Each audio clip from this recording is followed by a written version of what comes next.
नमस्कार दोस्तों, फिर से एक बार आपका टारगेट विथ अजय पांडे में हार्दिक स्वागत और अभिनंदन है। आज हम पढ़ेंगे दोस्तों एक नया टॉपिक जिसका नाम है प्लांट ग्रोथ। तो समझते हैं प्लांट ग्रोथ को। पौधों में जो ग्रोथ होती है उसके लिए मुख्य रूप से मेरिस्टेमेटिक टिश्यू जिम्मेदार होता है। यानी जो प्लांट में ग्रोथ मेरिस्टेमेटिक टिश्यू के कारण ही होती है। अब यह जो मेरिस्टेमेटिक टिश्यू है यह मुख्य रूप से 3 प्रकार का होता है। Number 1 apical meristematic tissue, intercalary meristematic tissue और lateral meristematic tissue. Apical meristematic tissue क्या होती है?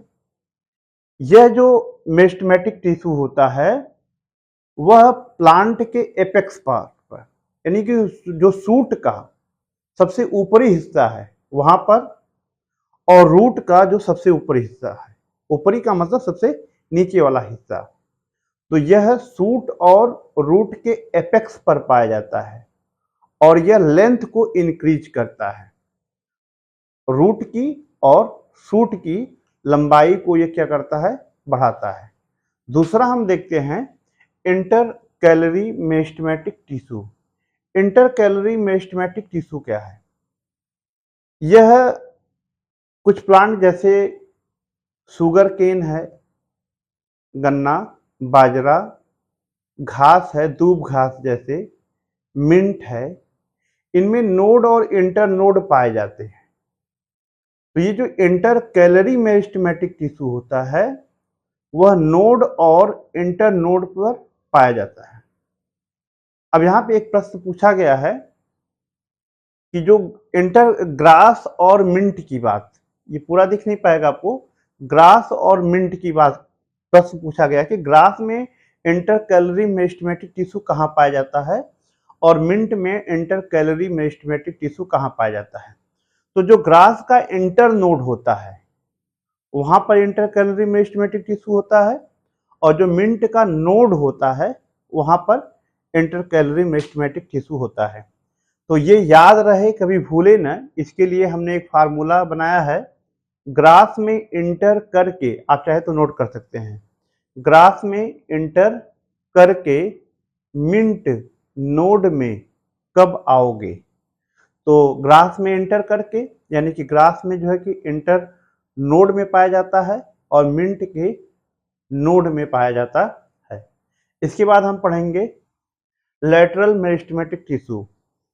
जो लैटरल मेरिस्टेमेटिक टिश्यू होता है वो डायमीटर, प्लांट की चौड़ाई को बढ़ाता है, यानी कि जो मोटाई है, जो मोटा होता है उसकी वृद्धि ये कराता है।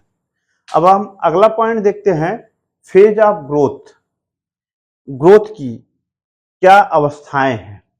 तो ग्रोथ की मुख्य रूप से 3 अवस्थाएं हैं, सेल डिवीजन, सेल इनलार्जमेंट और डिफरेंशिएशन।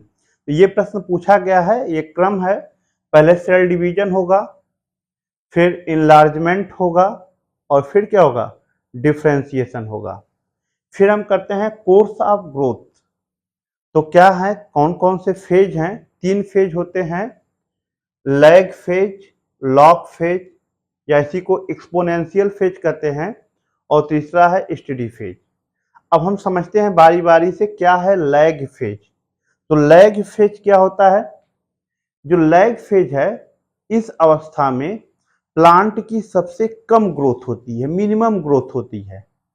जब जिस अवस्था में प्लांट की सबसे मिनिमम ग्रोथ होती है उसको हम लैग फेज कहते हैं और जिस फेज में प्लांट की मैक्सिमम ग्रोथ होती है उस फेज को हम लॉग फेज कहते हैं या एक्सपोनेंशियल फेज कहते हैं।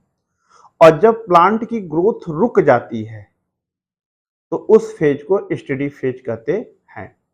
अगर हम इन तीनों फेज, जो लैग फेज है, लॉग फेज है या स्टेडी फेज है, इन तीनों फेज को एक ग्राफ पेपर पर ग्राफ खींचें, इन तीनों फेज का ग्राफ पेपर पर यदि हम ग्राफ खींचें तो हमें यस आकार का शेप प्राप्त होता है। कैसा? या हमें यस आकार का शेप प्राप्त होता है या इसी को हम सिग्मोइड शेप कहते हैं। कौन सा शेप कहते हैं?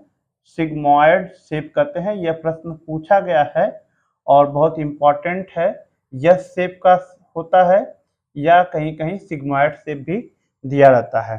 तो जब हम लैग, लॉग और स्टेडी फेज इन तीनों अवस्थाओं को किसी ग्राफ पेपर पर खींचें तो यस आकार या सिग्मॉइड आकार का हमें ग्राफ प्राप्त होता है। अगला हम देखेंगे मेजरमेंट ऑफ ग्रोथ। तो मेजरमेंट किससे करते हैं, ग्रोथ को किससे मापा जाता है, ऑर्गेनोमीटर, हॉरिजॉन्टल माइक्रोस्कोप और क्रिस्पोग्राफ।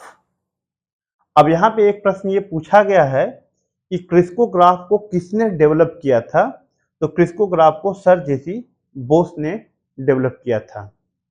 तो यहाँ पे ये जितने भी टॉपिक हैं, पॉइंट हैं, सब में क्वेश्चन छुपे हुए हैं और इम्पॉर्टेंट है। और इसके बाद जो है कि हम इसके बाद आगे हम पढ़ेंगे प्लांट हार्मोन पढ़ेंगे। और कैसा लगा वीडियो आपको, आप ज़रूर कमेंट करके बताइएगा। यदि आपका कुछ सुझाव होगा तो उसे भी दीजिएगा और अच्छा लगे तो लाइक, शेयर और सब्सक्राइब करिएगा। धन्यवाद।